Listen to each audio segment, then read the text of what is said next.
So today we're jumping into day 14 of the Transurfing practical course. The topic, love for oneself. Mm-hmm.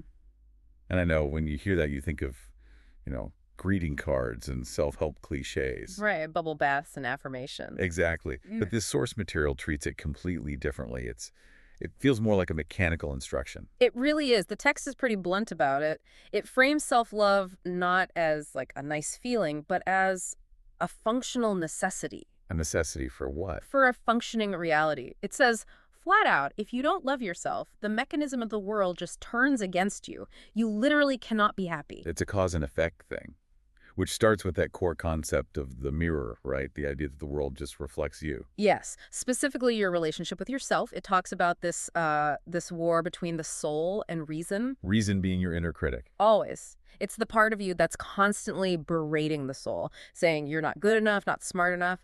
And when that happens, the mirror of your world gets cloudy. You're projecting dissatisfaction, so reality reflects back this sort of gray, hostile world. You're essentially painting your own bad luck. But it's not just an internal fight.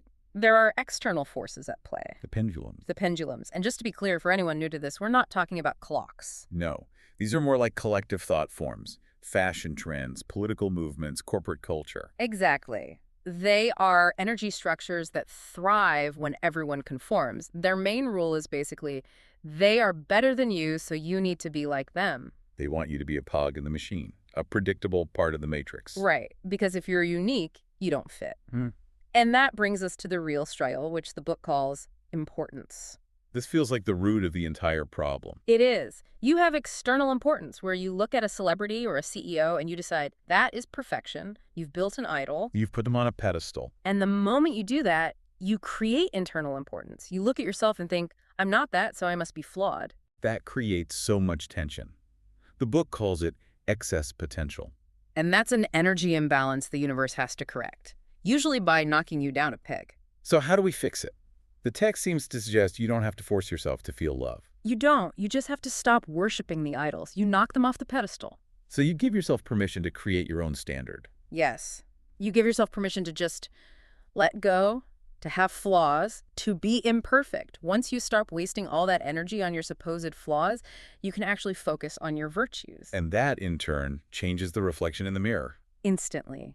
The fighting stops. The mirror clears. The text calls this taking your right to be first. Not better than others, but the first truest version of yourself.